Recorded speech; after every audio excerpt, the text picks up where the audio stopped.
Hello, everyone. We would like to thank you for joining us for the 12th edition of the Analyst Meeting webinar series. Today, we are presenting Creating Your Next Generation Marketing Strategy with LinkedIn Masterclass in partnership with Conway. My name is Prashant Udrani, Conference Producer for AIM, and I'll be your MC for today.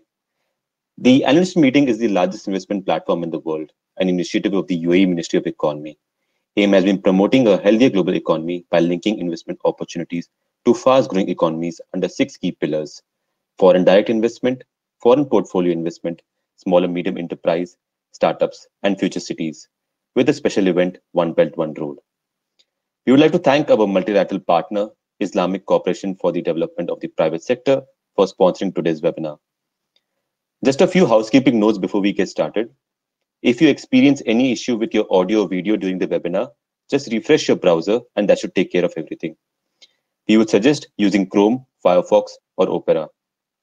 If you have any questions during the presentation, please type them into the question box in the control panel on the right-hand side of your screen. If you like a specific question, vote for it under the question tab so we can address it to our speakers. During the webinar, we'll be running live polls located besides the question tab. We would request you to participate by casting your votes. In the webinar today, our speakers will be covering the following points. What are the effective strategies in marketing and prospecting for investment projects? What are the changes currently taking place in the investment promotion marketing? How do you utilize tools like LinkedIn to generate leads and connect with investors? We are joined by two prominent speakers from Conway, Mr. Douglas Vandenberg, who is the Vice President Advisory, Ms. Laura Jane Martin, who is the Global Director of Training. Without further ado, we will turn the time over to our speakers. Douglas, Laura, I would request you please come up on stage.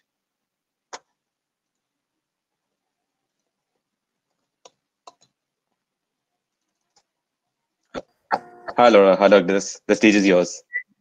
Thank you so much.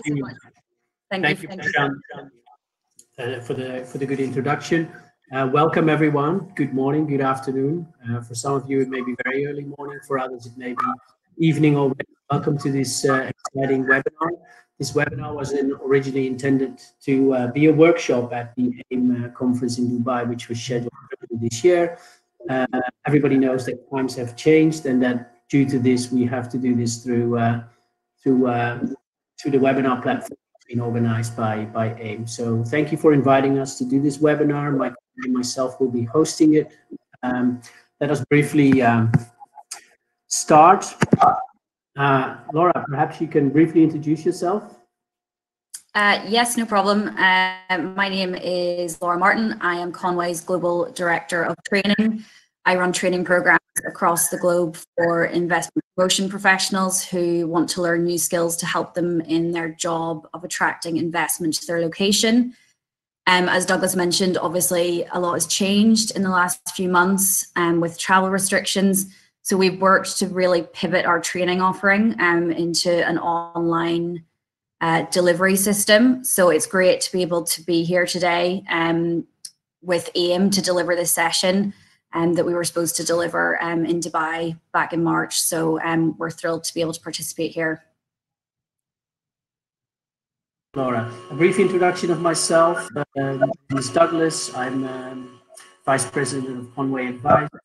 We joined Conway a couple of years ago when we had our own company, ICA, which was acquired by Conway back in 2018. We advise many corporate clients, but also public and government agencies on how to attract investment, but we also support companies that are contemplating, looking for alternative and new locations to set up their facilities. A brief introduction to Conway, and Laura, please add if you wish. Conway is a company that has a marketing division, a trading division, an advisory division, as well as a publishing division which organizes all the events. The flagship publication of Conway is Site Selection Magazine. That is a US publication, but increasingly also internationally distributed. So maybe of help also for organizations in terms of advertisements. We also organize numerous number of events. The main event that we annually organize is the World Forum for FDI, but also this is one of the events that has been postponed until next year. Laura, anything you'd like to The only thing is, Douglas, you're quite quiet. I don't know if you can turn up your volume a little bit. I'm having slight trouble hearing, so I'm sure it might be helpful if there was a possibility to do that for the audience as well. Okay, let me move closer as well. Is this better? Yeah, 100%. Okay, good. Just some session logistics. We have a chat and Q&A function, as Prashant also showed. If there's any pressing questions, they can be answered during the session. Other questions we will postpone till the end when we have 15 minutes for the Q&A session. So I think that's quite useful too. If you have any questions that are not immediately relevant, they can be submitted, but we'll address most of the questions at the end of our presentation. The slides will be made available for the attendees of the webinar through the AIM team. Okay, so let's start with the webinar. I think this is, the main theme here is marketing. It's digital marketing of this webinar, and with a focus on LinkedIn marketing, which will be the part of the presentation that will be addressed by Laura. I think we've all seen that we have a new communication landscape through the coronavirus pandemic that has taken place. We need to resort to different tools, different forms on how to communicate, how to best present our location, how to best entice and attract investment to our location. So this communication landscape is changing, it's evolving. We see a lot of new forms in which IPAs try to present themselves. I think webinars is something that has been going on for the last 2 to 3 months. There's a whole array of webinars that you can join every day, actually.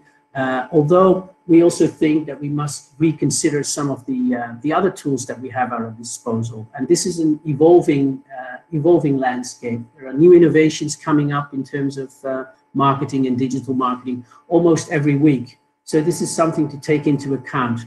I will sort of put down some of the general trends that we see in some of the digital marketing or traditional marketing that IPAs have used over the past 20 to 25 years. But especially these days in times of crisis, it's important to realize on how you deal with this is also something that will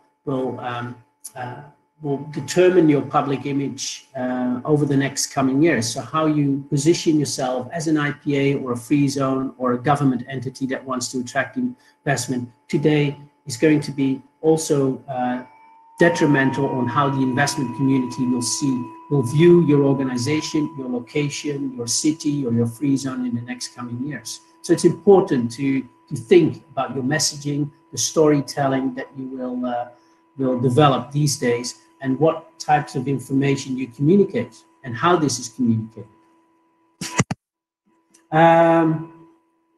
The complexity in dealing with the coronavirus is still untold. There are still many uncertainties. We don't really know what's going to change when things are really going back to normal, if ever we go back to the times prior to the pandemic.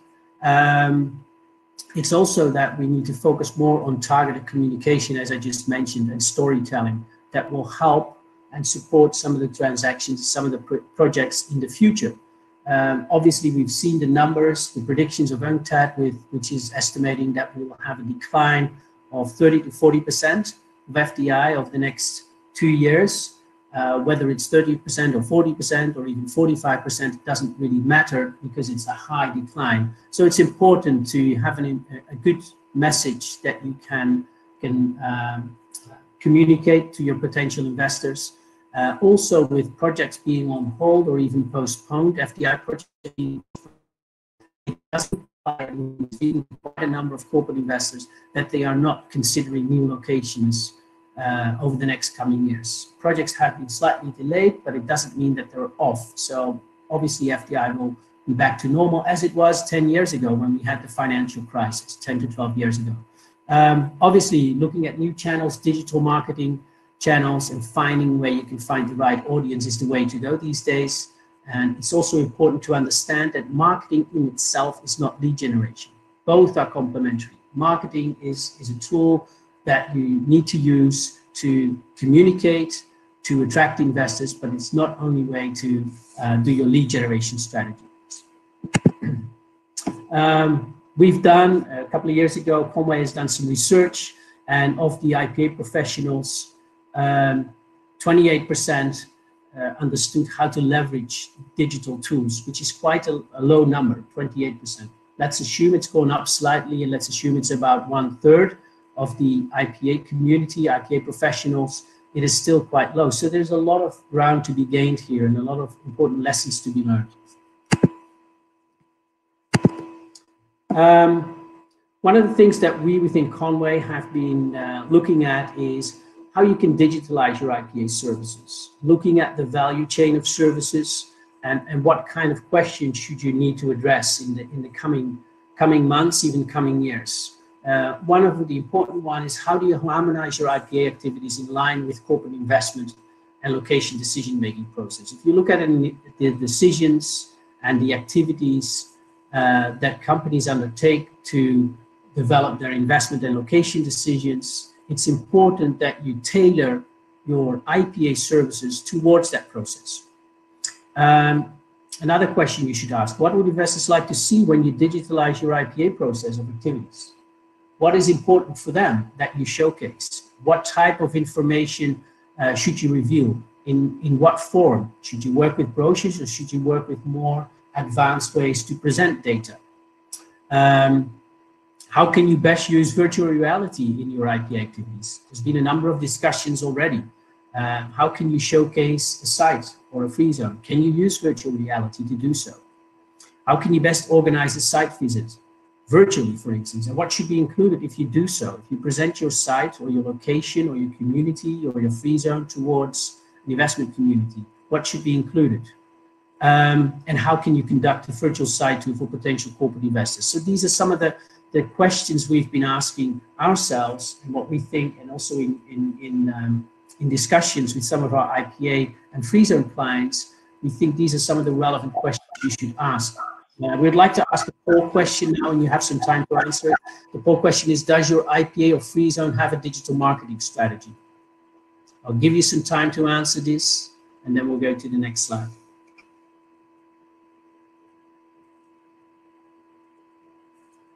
All right, thank you. This is the corporate and investment decision-making process. These are the steps that companies usually take when they explore new locations for FDI projects. There's a number of critical steps, and I think during most of these phases, you will have some interaction with potential investors. When companies start to define a project, they will probably reach out to you and ask some preliminary information. When they start looking at the location and do their analysis of data and need some more information about the location, you will have interaction. But probably the phase in which corporates really meet your IPA or your free zone is during site visits, the physical site visits that take place. Unfortunately, these site visits have all been postponed, and it's very difficult for foreign investors to travel, so you can't really do those site visits. And this is exactly where we think you can differentiate yourself if you think about some of the future digital tools that you can use. Let me explain a little further. This is the investment promotion life cycle that we have defined in the related services by IPAs. There's usually 4 categories or 4 phases. It's image building and marketing, which is important. We'll focus on this in the next set of the presentation. Lead generation and targeting, investor servicing and facilitation, investor aftercare, and policy advocacy. And during all those phases, you have different activities that you conduct. And this is actually a slide where we sort of focus on how you can digitalize some of those IPA and free zone investment promotion services. Some examples, for instance, normally where you have to do image building and marketing, you go to events, you present yourself, you have a booth at, for instance, at AIM or at our World Forum, and you take brochures and you speak to potential investors and you provide material or even USB sticks with material. That is simply not possible. So you need to look at alternatives. You can use investor messaging, make sure your website contains all that information. You do search engine optimization. All these elements can now be done, but these are sort of the more traditional tools that you can use. Lead generation and targeting, LinkedIn targeting, reaching out to investors, the key theme of this topic, of this webinar.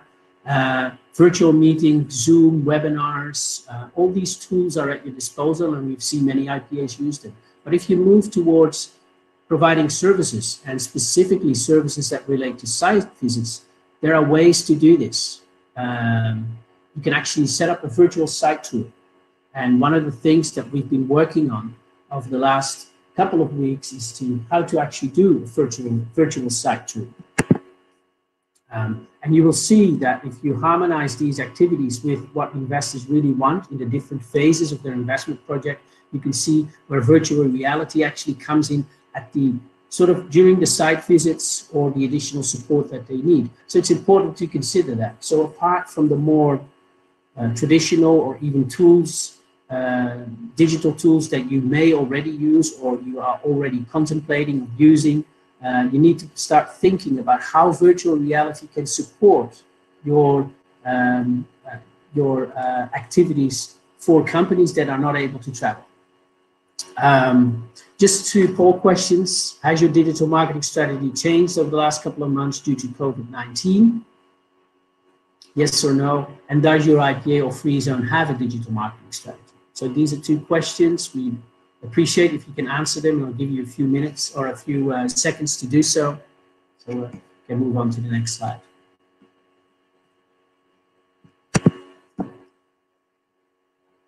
So as mentioned, we've been able to start working on a virtual app that can support your organization, your IPA, your free zone, your industrial park, to actually have a virtual site tour that is relevant for companies. And it includes an introduction, a virtual tour to provide a general impression. You can do interviews with key staff and management of the free zone or of your IPA, interviews with testimonials, clients or investors that are already operational in your city or country or in your free zone, recruiting agencies, education institutions, etc. So it can all be included in an app that we have been working on with a partner firm that we're able to provide. And it actually, the virtual site visits, the virtual site tours actually replicate what investors normally do on site when they visit your location. So it's something creative, it's something new that you can think about. We're happy to see if we can help you.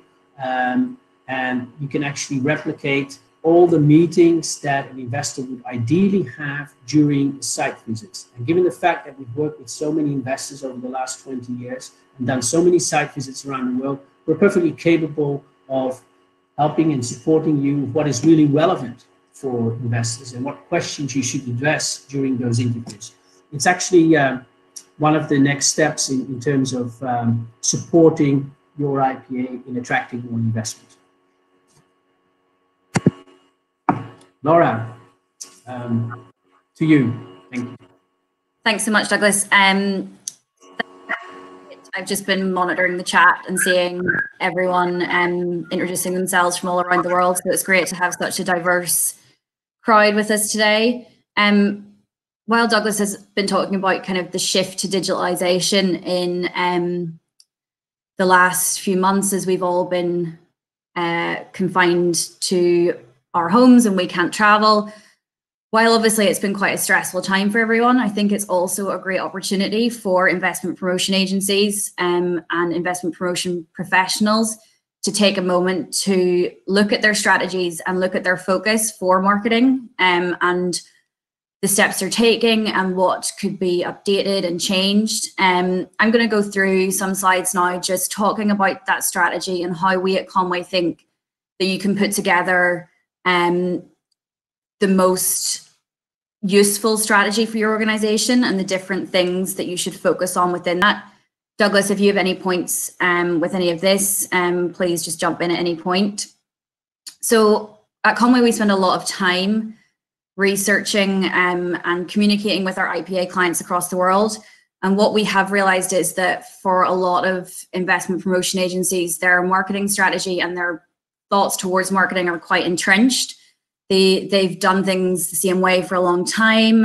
It's quite difficult to get people on board with change. So one positive from what we've experienced in the last couple of months is that we have no choice but to change. So now is a great time to be able to look at your marketing strategy and pivot that into something new and something different. And there's just 4 common things that we've seen in the marketplace here. And I would particularly reference that we've always done it this way, and that's a failure to innovate. So this is an opportunity now to look at things from a different perspective and maybe apply a bit more innovation to your strategy. What we have also seen is that less than 50% of IPAs have a real dedicated marketing strategy. Marketing is something that everyone does, but a lot of the time it's not intentional. It's random acts of marketing, and we're here to tell you that that doesn't work. You need to have a dedicated plan. You need to think these things through and have a process with regards to your marketing, and you'll see much better results in your storytelling and communicating with your potential clients. When beginning the process of creating your strategy, it needs to be come at from a research perspective and really understanding firstly, the needs of your customer, what your competitors are offering, and also your own capabilities. A lot of the time we find that IPAs are out to their story without understanding the message that they're putting into the marketplace and how it relates to those companies that they're trying to attract. Douglas, did you have something to add there? Yeah, I think it's important to realize that during site selection projects, we've seen over the last 15 to 20 years that there is gradual interest of companies to really be well supported by IPAs. So your IPA capabilities and the services that you provide, whether it's digital or real life services, has become quite critical for some investors. So you're just not only a platform to provide information and to have a website. No, you can actually, and we've made the statement in the past that if you do your job theoretically 100% well, we become irrelevant as consultants supporting site selection projects because actually you're doing it. So it's moving out of your comfort zone and being sort of the advisor to a corporate client that is looking for a solution in your location. And if you view it that way, the services and the level of service that you provide is endless. You can improve it from multiple angles. Thanks, Douglas. So when you're coming at your strategy, you need to look at it from those 3 perspectives. And in that midpoint is the sweet spot of the messaging you should be communicating out into the marketplace. And I'm going to talk through 7 success factors and how we see that strategy working. I am aware that we have limited time today, so I'm probably going to go through these quicker than I would usually. But as Prashant has mentioned in the chat, that you'll be able to access these slides after, and I'm very happy to answer any questions if anyone has any in a follow-up after if we don't get to them at the end of the session. So I'm going to quickly go through these 7 points, these 7 key success factors. So we have research and discovery, positioning, marketing, personas and storytelling, goal creation, program development, budgeting, and a tactical calendar. So as I mentioned before, it is imperative that you come at this from a research-led standpoint, that you firstly really understand your own IPA and your capabilities, and your marketing messaging is formed from that. It will enhance your credibility, it will position you better in the marketplace. So in this slide, it indicates a few questions that you should be asking yourself about your own organization, and then also about your targets. Who is your target audience? What are their problems? And how are you going to solve their problems? Another point I would also communicate is that you need to think about how these people will like to be communicated with. And that's another element that I would recommend within your research. These next few slides are just an illustration of NFIA, the Netherlands Foreign Investment Agency, and how they have compiled this research and are promoting their individual capabilities and their deep understanding of what their offering is on their website. You can see here they're talking through their competitive wages and their labor costs. I would also point out here that it's they're positioning themselves in relation to those countries and locations that they see as competitors and how they measure up. Their competitive index, labor force, and as Douglas mentioned, if you as an agency are putting all that information out, you're already communicating a lot of the information that those companies need to make their decision. I think it's now 90% of initial research from site consultants, I'm sure Douglas will be able to come in that, is already done online. So a lot of the time you as an agency will be being considered for a project and you might not know it because your potential client is online researching. So it's important that you understand that information and you make that readily available for those who might be researching for a potential project. Another point that you should really consider is your customers' pain points. Once you've identified your target customers, you really need to understand the issues and then provide solutions. It's not enough to just put generic materials out into the marketplace. If you're contacting someone and asking them to consider your location, it's imperative that you show them how you will solve an issue that you've already identified that they have and how your location is the correct place for them to do that. So it's a battle of perceptions. A lot of IPAs around the world have really great products and they have a lot to offer. A lot of locations have similar things. So it's how you're perceived in the marketplace. And only by understanding your location's differentiating quality can you put that different and unique selling point into the market. This is like to illustrate how Hungary, IPA, have positioned themselves, and we've looked at this in the standpoint that they are positioning themselves in a different way than perhaps a lot of people would think of Hungary, and they understood that. They did research and they understood how they were perceived in the market, and they put together these graphics and this information on their website to count.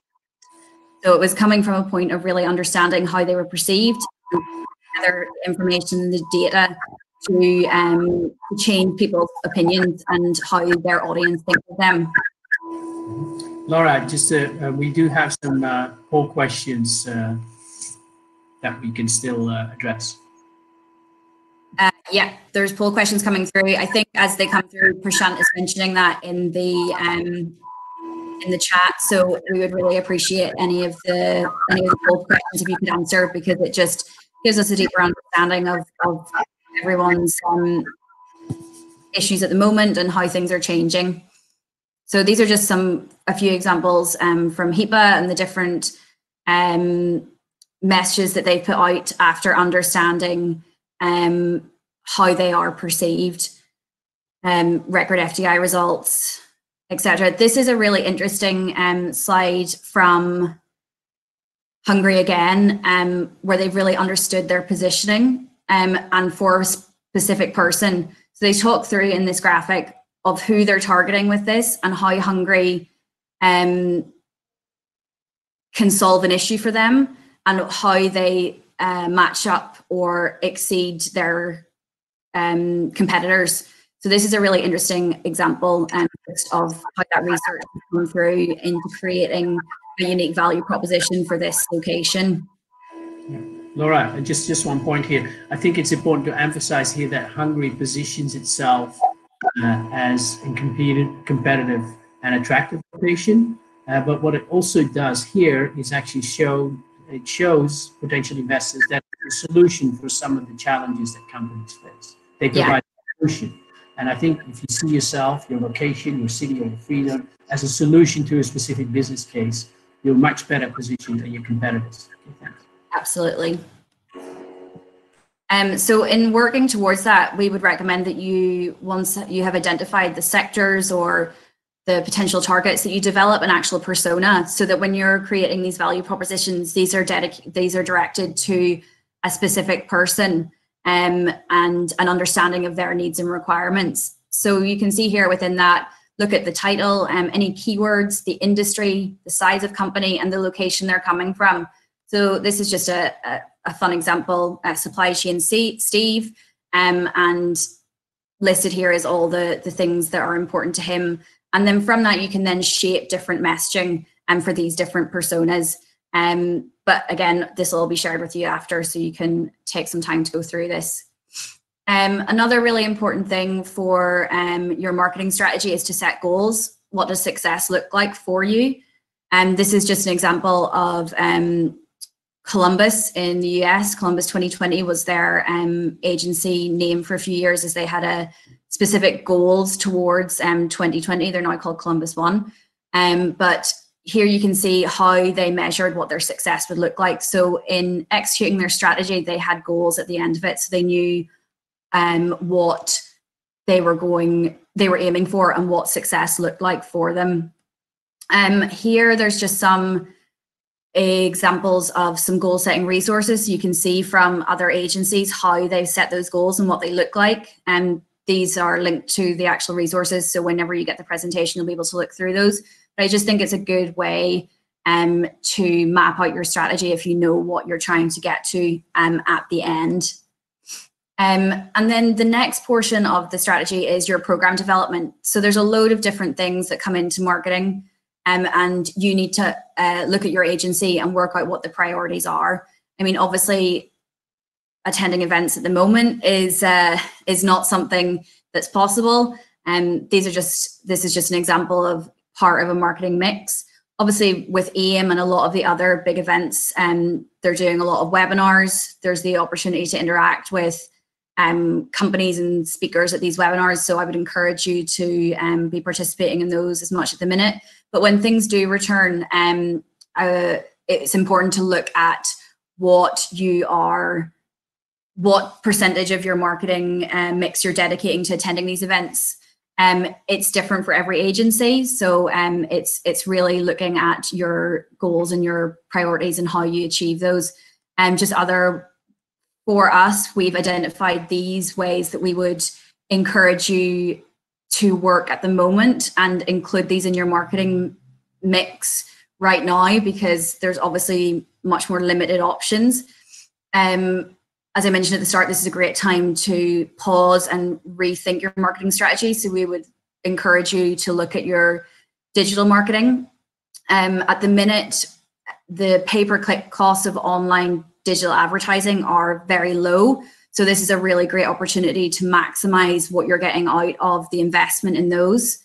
I'll come to this third point later, finding and sharing, cultivating stories of resilience. One of Douglas's first slides mentioned that reputations are won in times of crisis.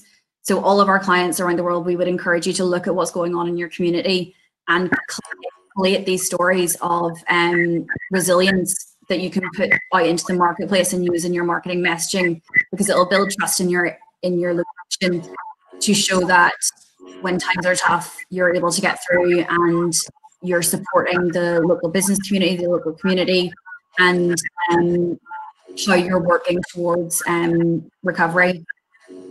Yeah. Laura, may I just add one point? I think the digital transformation process that is taking place today, where many IPAs are working on or have done so in the past and are now further developing it or further professionalizing it, it's basically means that we now have an equal level playing field for all IPAs across the world who both have access to the same resources, because the digital tools and the social media, etc., are available for any IPA and are at the same cost. So in fact, there is, in terms of budgets for IPAs, and I know that's been a difficult issue over the past years, there is an equal level playing field for all IPAs to develop their services and their marketing strategies on an equal cost basis. Obviously, it requires resources and staff to put to work on these things, but the costs of developing this can be extremely low, unless you sort of start moving into more in the virtual reality, etc. The costs do increase slightly, but the budgets that are needed for those processes are extremely lower than all the traveling that many of the IPAs have been doing over the last 10 years. So it's an important point to realize. And just speaking to that point, Douglas, I mean, we are getting a lot of feedback from agencies that budgets are being cut and they don't have the funding to pursue these digital strategies, and we're pointing to the inability to travel. So much money is spent on these meetings and traveling to them during a financial year. So we would encourage you to make a business case that some of that the funds be reallocated during this time into working on your digital marketing strategy. Just to go back to these points, engaging a network of leaders, one of the main things that we would encourage you to be doing at the moment is engaging with your business community, researching what issues they have at the moment and how you can help. Firstly, that builds trust in your business community, and then it also gives you the information on how to help them into recovery, and also to help you better prepare for any situations like this that might come down the line. And then the final thing we would encourage you to be doing at this time is building your LinkedIn network, but I will get into that in a little more detail in a few minutes. Just some more things with regards to marketing mix, public media and relations. IPAs who are endorsed by reputable third-party organizations are always more credible, and trust is imperative in this whole process. You can work on advertising. As Douglas mentioned earlier, we publish Site Selection magazine, and the readership is mainly comprised of corporate investors. So getting your message out in front of them is a great way to communicate.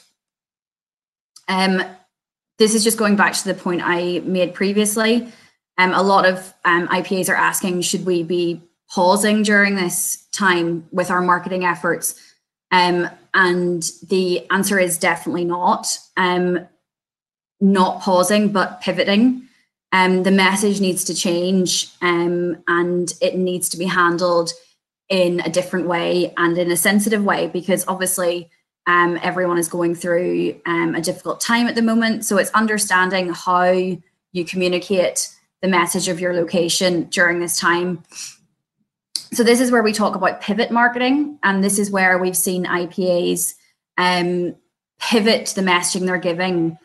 So as I mentioned earlier, collect these stories that you see of how your location or people within your community are adapting and changing and showing resiliency at this time. The next few slides just show some examples that we've collected from our LinkedIns and from our clients. You'll see Henderson County here started a hashtag and got their community to talk on social media about that.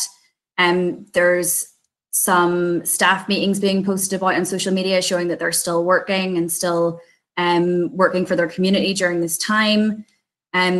This is showing how this organization is protecting small business.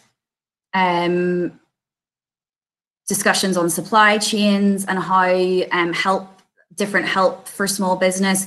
And while you're communicating the different relief efforts that you have for business in your community, it's a great way to show how your agency supports the companies that are already within your location, and it builds trust for potential companies who may relocate to your location in the future.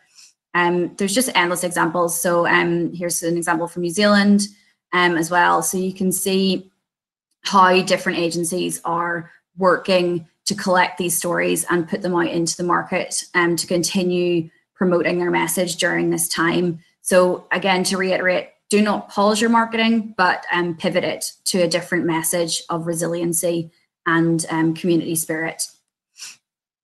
The other two final points on creating your strategy is it's important to have a budget. So as I mentioned, as Douglas mentioned, with a lot of these digital marketing things, it kind of puts agencies on a more level playing field budget-wise, because these tools are more readily available and more cost-effective than some of the other larger budget marketing mix items. So whatever budget you have, make sure that it's allocated to each individual part of your marketing mix. and that you've made a business case for each one, and you understand what the goal of spending that money on each of those is, so that you can report back to those who've approved that budget.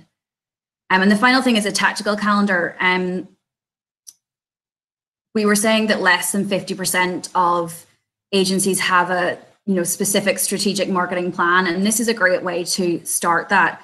Even having a calendar and writing down what you plan to do at different stages is a vital step in organizing that marketing strategy.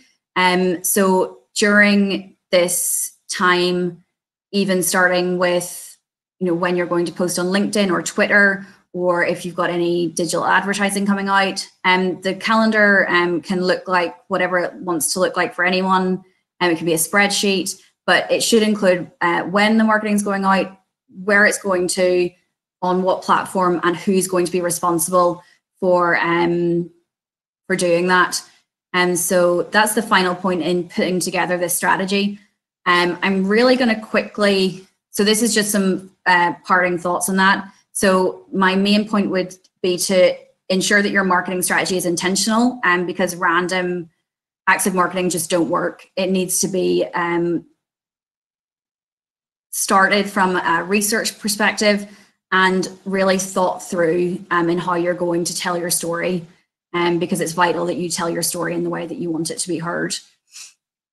So moving on to LinkedIn quickly, this is vital at all times, but particularly at the moment, as it's a fantastic way to keep your message out in the marketplace.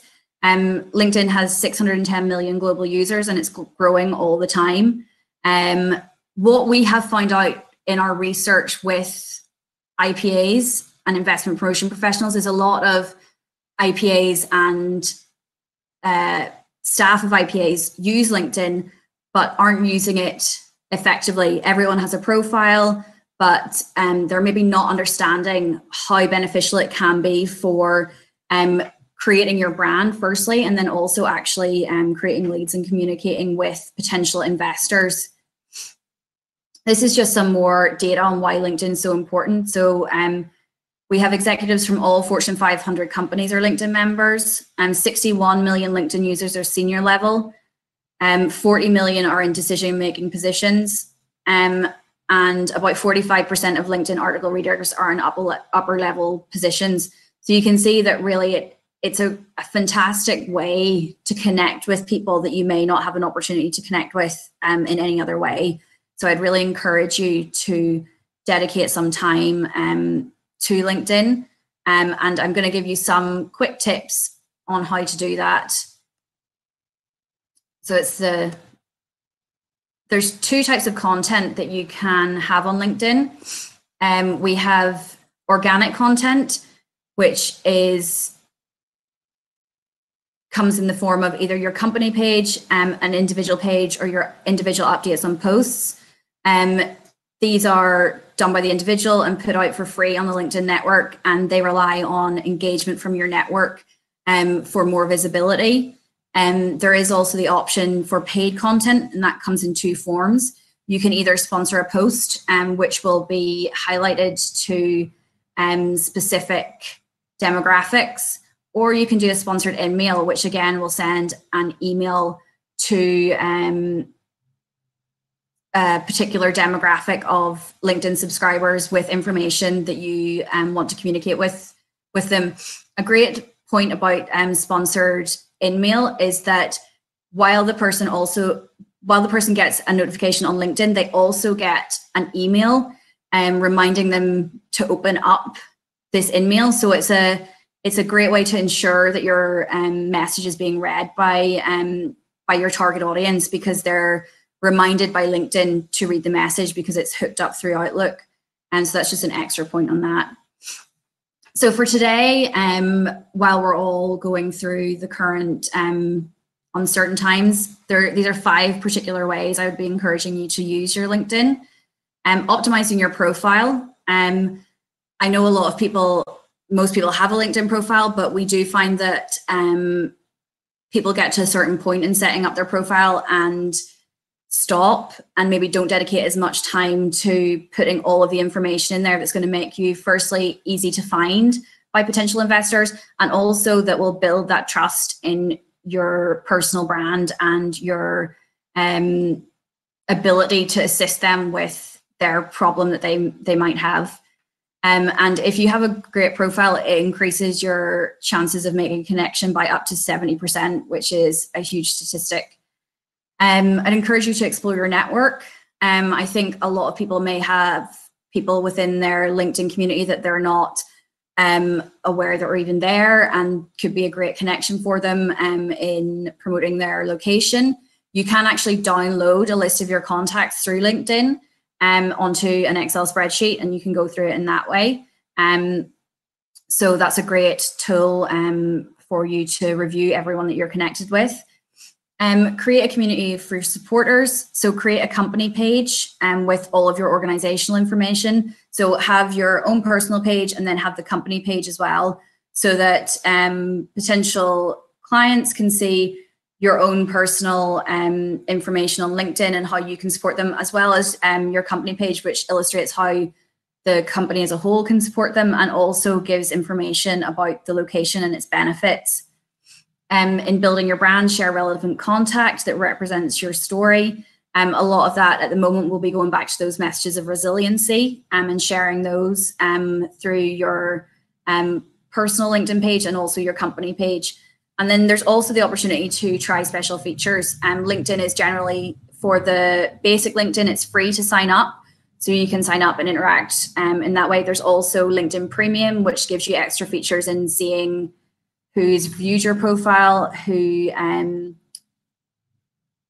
you can reach out to without being connected to. It allows you to send more in-mails. And then there's Sales Pro, which is the premium tool and allows you to do a lot more with your searching and finding prospects. So it's a great tool for lead generation. So I encourage you to explore the 3 different options, and in that, find out what works best for your community. And the Sales Navigator, if it's at all possible, I would recommend using that, especially for investment promotion. I think the latest cost is it's $78 a month. So it's very worthwhile for the connections that you can make through it. This is just some very basic information about what should be included in your profile in order for you to get noticed and for you to jump up the search listings if someone's searching for a specific phrase to do with investment promotion or economic development. And we've just actually delivered a series on LinkedIn for one of our clients, and in putting this together, it really made me take stock of my own LinkedIn profile. So I went back and made sure that I had all of this done. But again, you'll have this after to make reference to. One of the points on this that I would make is a really important thing to do is to make sure that your headline has keywords in it that relate to your job role and what you can offer to potential clients, so that when they're searching, it's that headline that's going to come up in the search results. So that would be the one thing that I would really point to make sure that you have updated. And in exploring your network, you'll come across leads or prospects that you can connect with or reconnect with. And if you are reaching out to make a connection, perhaps you've done some research and you found an executive from a certain company online. One of the main things that I would say is, in reaching out to make that connection, firstly, make sure that you include a note. Make sure that note is personal to the person. And when reaching out to make the connection initially, make sure that your initial contact with them isn't a sales pitch. Show that you understand who they are, what their company does, and get to know them a little more before launching into that. LinkedIn is a great way to make instant connections, but at the end of the day, we would ask you to still remember that these are people, and they don't like to be, nobody likes to be given a sales pitch straight off the bat, or nobody likes to be reached out to without any reason. So make sure whenever you're connecting with these people, if it's someone who will be really important for your network, that you take the time to put in the research to finding out what will work in the messaging for them. Just with regard to a community of supporters, I realise that we need to get on to questions.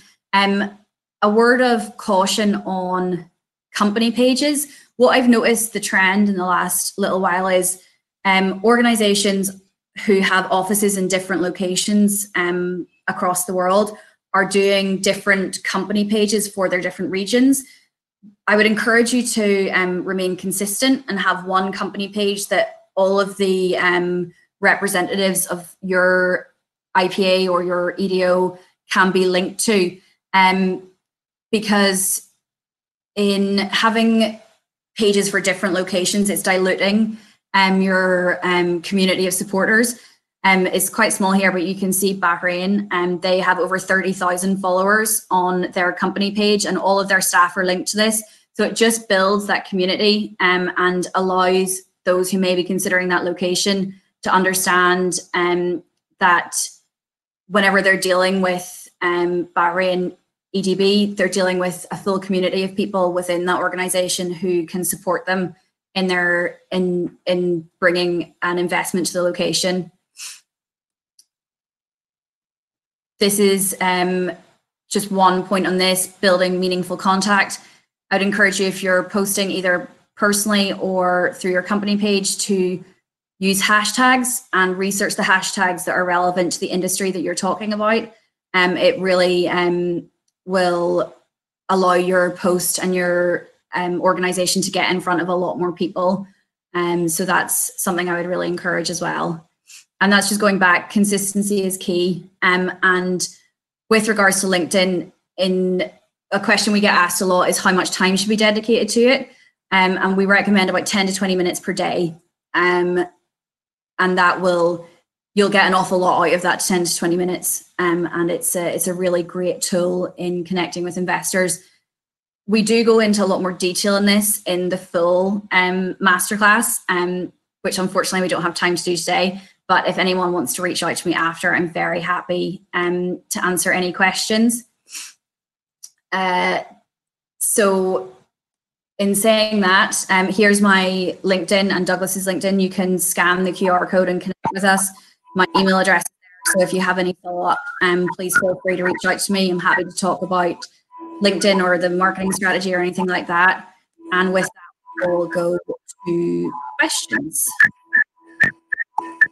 Thanks, Laura. I think we have a few questions that have been asked during the sessions. They weren't urgent questions, so we can address them now. Thanks for your elaborate presentation. A lot of information there, I apologize. But hopefully it'll give an idea of what you should be looking at marketing now and your strategies. Okay. There's one from someone. And the question is, every even smallest young company is forced to have a marketing and sales strategy, otherwise nobody listens to them. How come only 50% of IPAs who are constantly packed with consultancies and advisors have no marketing strategy? To answer that question very quickly, it was asked about already half an hour ago. Most IPAs do have some form of a marketing strategy. It's not don't, although there are still, some evolving IPAs that do have some form of a marketing strategy. I think marketing products or marketing services is different than marketing a location. So there's in essence a difference between the two of them. You can't really compare them. Similarly, a country is a company. A country is a set of a lot of stakeholders and different interests and different perspectives. So similarly, marketing a location or a community or a city or a free zone is very different than marketing products or services. So a marketing strategy for an IPA is sometimes quite complicated. Laura, a second question was, hi Laura, what marketing strategies would you suggest to attract investors to invest in Angola? It's a raw market and has a huge potential in terms of yield, but one tends to ignore it. So how can I get investors' attention? Would you be able to quickly address that question? Yeah, thank you for the question, Tammy. I would approach this from the way that I indicated through the presentation, is starting from the strategy side, so working on the message that you want to get out there. identify who you really want to communicate with and look at how, through your research, it's best to communicate with that potential client and build your strategy from there. There's lots of different tools of how to get your message out into the marketplace. As we mentioned earlier, at the moment, it seems that digital is here for a while, and certainly to stay in some capacity as everyone's as travel restrictions remain in place. So I would encourage you to, once you get this presentation, to kind of go back through it and look at the 7 steps in creating your strategy and understand the message you want to get out based on the very specific targets that you want that message to be addressed to. Thanks, Laura. There's a question from Mohammed as well. It's slightly different. He has a question about the one-stop shops for API. If we have digitalized, how will we be able to authenticate and control ill-intentioned people? If you have a digital one-stop shop, obviously it's always critical to identify real investors from the ones that are just, footloose or shopping around. I think, ask a business case is probably most important to ask if you want to identify the true investors, and have some thorough questions about the business case and what are the future plans. So that's important. There's a question from Susanna. How can I have access to the masterclass? Susanna, you can. Here's our LinkedIn profiles. I suggest you reach out to Laura. Her email address is listed on the screen. She will provide you all the information that's necessary to join a masterclass. There's another question about how do you market high-risk areas like a location where there is kidnapping and farmer-herdsman clashes, etc. Very politically risk. We have a big feature with such a location. Laura, would you like to address it? Would you like to have me to have a go at that? If you want to go, and then I can add. I think there is locations, countries, and cities around the world that are high risk, and you're obviously not the only location. I think even in countries that are resource abundant, oil-rich countries, for instance, many of them are high risk. Nevertheless, they receive a huge influx of investors, usually in the oil and petroleum industries or processing industries. So the risk is negligible in regards to what the benefits are. I still think it's important to communicate and have more positive messaging. You can't deny it because people will know about the political sensitivities and the kidnappings, etc. So you can't avoid it, but make sure you communicate also the policies that governments put in place to actually tackle and address those issues. I think that's most important to flash it. Think about a free zone. Obviously, free zones are safe havens, obviously, and you can communicate clearly what your free zone has done in terms of security and to avoid crime that is taking place outside the free zone. I think one of the key messages of one of the webinars that has been taking place recently is also that free zones are increasingly seen as the solutions for some of the countries to come over the economic crisis that is caused by the pandemic. They are stable, they often have strict policies, they are safe, and they're basically the incubators of new economies that can be built up. So this is important to communicate as a free trade zone. I would, just on your point, Douglas, I think it's really important that you mentioned not pretending that that the issues don't exist, or not owning up to the challenges that are there. We see sometimes locations kind of skirt around the issues. It's best to, as Douglas said, everyone will be aware of the risks. The message should be how you're working to mitigate that rather than pretending it's not happening. The question on is LinkedIn best for image building and building networks, or lead generation and investor targeting? I would say both. It's a great way to generally have your image out there, but if you utilize some of the very specific tools like within Sales Navigator, it's a great way to actually generate leads. And if you've done your research and you know the specific companies or industries you're targeting, you can search for those and use LinkedIn in a very, very good way for lead generation. And also, Praveen, just very quickly, I know that we're out of time. Investors will be willing to invest or the situation gets better.